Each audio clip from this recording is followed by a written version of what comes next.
नमस्कार बच्चों, मैं Raju Rana Saint Mary Convent School के यूट्यूब चैनल पर आपका हार्दिक स्वागत करता हूं। बच्चों कैसे हो बच्चों? अच्छे हो? मैं भी बहुत अच्छा हूं बच्चों। तो बच्चों जो आज हम आपको पढ़ाने के लिए जा रहे हैं वो बच्चों 5th क्लास का चैप्टर नंबर 10 है, नारी शक्ति की प्रतीक भगिनी निवेदिता। ये एक चैप्टर है, भगिनी निवेदिता के जीवन का परिचय बच्चों बताया गया है इसमें। तो बच्चों ये 5th क्लास का चैप्टर नंबर 10 है बच्चों। और बच्चों आपने इस चैनल को अभी तक सब्सक्राइब नहीं किया है तो सबसे पहले बच्चों इस चैनल को सब्सक्राइब करना है, बेल आइकन को प्रेस करना है, जिससे आगे के वीडियो आपको मिलते रहे बच्चों।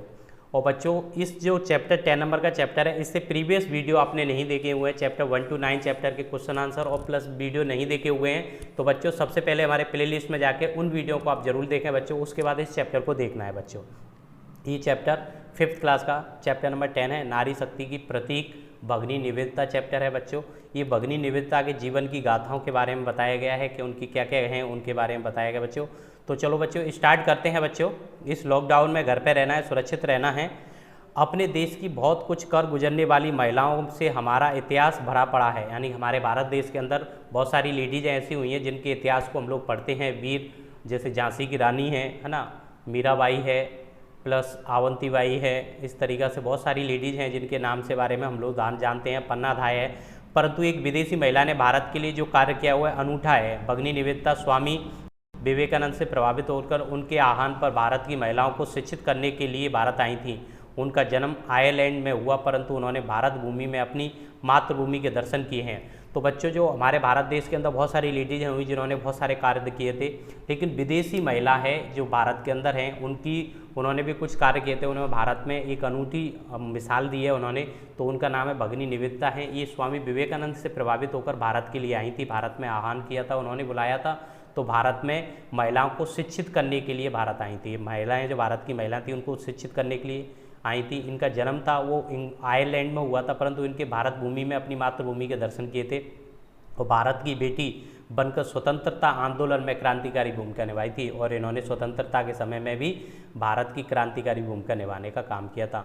इनका नाम पूरा मार्गरेट एलिजाबेथ नोवेल था। इनका पूरा नाम है वो मार्गरेट एलिजाबेथ नोवेल था। उनके पिता का नाम सैमुअल रिचमंड नोवेल था और माँ का नाम मैरी इसाबेला था। बचपन में ही इनके माता पिता का देहांत हो गया था और इनकी जो मम्मी पापा थे वो बचपन में ही ख़त्म हो गए थे। तो इनका लालन पालन है, बचपन में इनके माता पिता का देहांत हो गया। इनका लालन पालन नाना हैमिल्टन द्वारा किया था। हैमिल्टन इनके नाना जी थे, उनके द्वारा किया था। हैमिल्टन आयरलैंड के स्वतंत्रता आंदोलन के प्रमुख सूत्रधारों में से एक थे। मार्गरेट की शिक्षा लंदन चर्च के आवासीय विद्यालय में हुई थी। मार्गरेट की ये जो विभिन्न निवेदिता है, भगिनी निवेदिता, इनकी जो शिक्षा एजुकेशन है वो लंदन के जो चर्च स्कूल है उनके आवासीय स्कूल होते हैं उनमें हुई थी।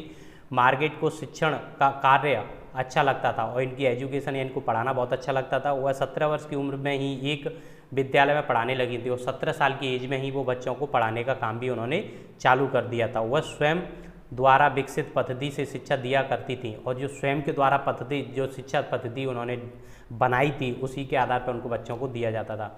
धर्म में रुचि रखने होने के कारण चर्चा की गतिविधियों में भी भाग लेती थी चर्च की, और इनकी धार्मिक रुचि भी थी, इसलिए ये क्या करती थी चर्च की जो गतिविधियाँ होती थी उनमें भी भाग लेती रहती थी। अधिकांश समय अध्ययन मनन एवं सत्य की खोज में लगी रहती थी और अधिकांश समय ये अपना व्यतीत करती थी सत्य की खोज में और मनन, सत्य को खोजने में और अपने मन को मनन करने में, मतलब किस चीज़ को किस तरीक़े से करना है उसके मन में लगी रहती। तभी एक घटना घटी जो उनके जीवन को एक नया मोड़ देने वाली थी और तभी उनके जीवन में एक घटना घटित हुई थी, उनको नया जीवन में मोड़ दे दिया। एक सन्यासी का लंदन में आगमन हुआ था, तो उस समय शिकागो धर्म सम्मेलन के बाद इनकी ख्याति प्राप्त हो गई थी विवेकानंद जी को। तो उसके बाद वो लंदन में यात्रा पे गए हुए थे, तो वहाँ पर इनकी मुलाकात है वो इनसे होती है, मार्गरेट से होती है, या ऐसे कहूँ मार्गरेट है उसकी मुलाकात विवेकानंद जी से होती है। तो स्वामी जी शिकागो के विश्व धर्म सम्मेलन में ख्याति अर्जित करने पर कुछ मित्रों के आह्वान पर इंग्लैंड गए हुए थे, वहाँ पर इनकी मुलाकात इस लेडीज से होती है। मार्गरेट की स्वामी जी से प्रथम भेंट यहीं हुई थी। मार्गरेट ने स्वामी को प्रवचन सुनने, वाद विवाद तर्क वितर्क किया और अपने आप को पूर्ण संतुष्ट कर लेने के उपरांत ही उन्होंने स्वामी जी को अपना आदर्श चुना और स्वामी जी के आग्रह पर उन्होंने भारत आना तय कर लिया था।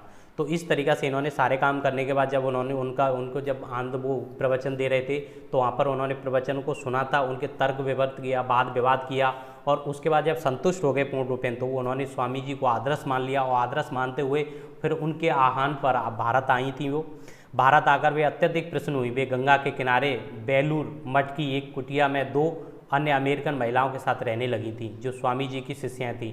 यानी वेलूर मठ की एक जो गंगा जी नदी के किनारे वेलूर जगह है वहाँ पर मठ बनाया हुआ था, उसकी कुटिया में 2 अमेरिकन महिलाएं और रहती थी पहले से, उन्हीं के साथ में ये भी रहने लगी थी जो स्वामी जी की पहले से ही शिष्या थी।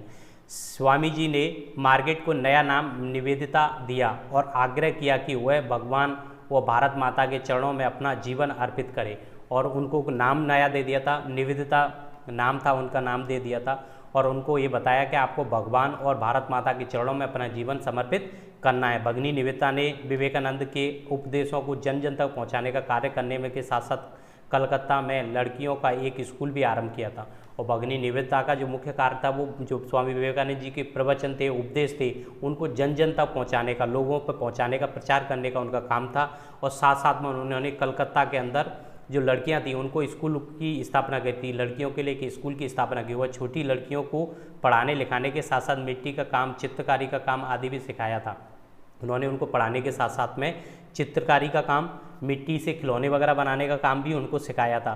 जब कलकत्ता में महामारी फैली तो निवेदिता ने टोली बनाकर दिन रात भूख प्यास की चिंता किए बिना रोगियों की चिकित्सा, सेवा, सफाई आदि का कार्य, पीड़ितों की मदद की थी। और जब उस टाइम पे कोलकाता के अंदर महामारी फैली थी तो उन्होंने निवेदिता ने लोगों की टोली बना के उन्होंने रात में दिन रात भूख प्यास की चिंता किए बिना ही रोगियों की सेवा, चिकित्सा सेवा, साफ सफाई करने की, पीड़िताओं की मदद की। उन्होंने अंग्रेजी समाचार पत्रों में अपील प्रसारित कर मदद मांगी और धन संग्रह भी किया था।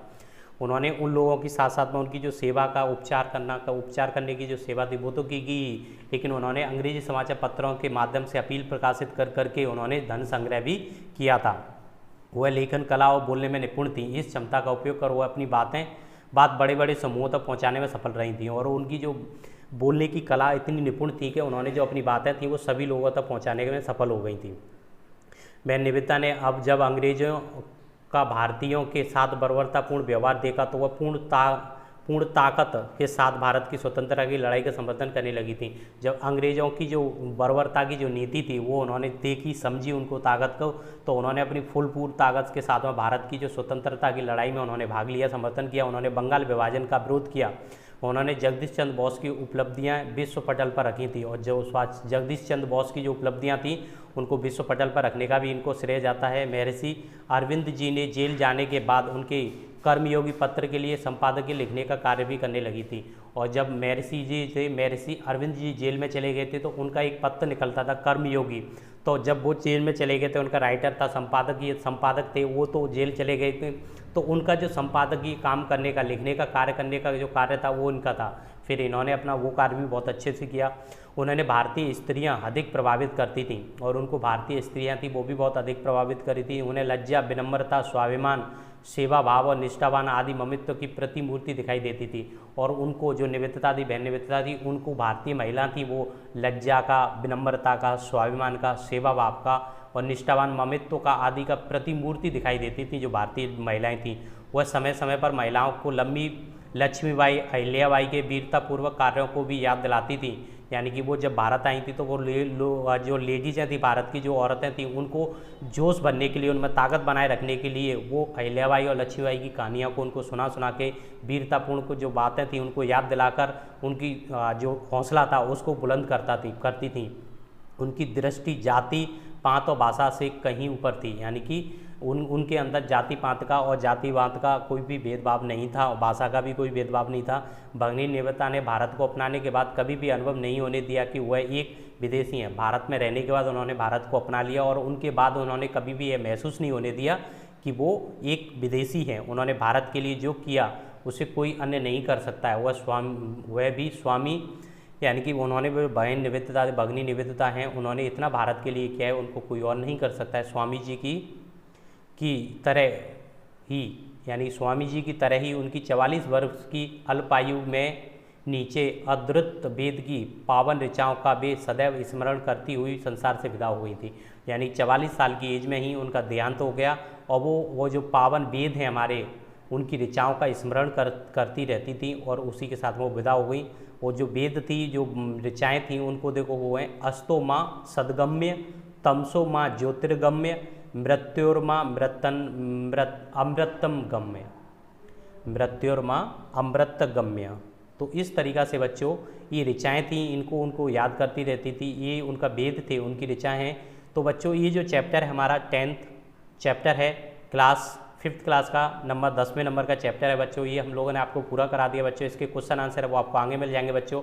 और इससे प्रीवियस चैप्टर है नंबर 1 2 3 4 5 6 7 8 9 कि आपने वीडियो नहीं देखी है तो आप हमारे Saint Mary Convent School Dholpur के यूट्यूब चैनल पर जाके बच्चों उस वीडियो को आपको ज़रूर देखना है उनको, उसके बाद इस 10 नंबर को देखना है बच्चों।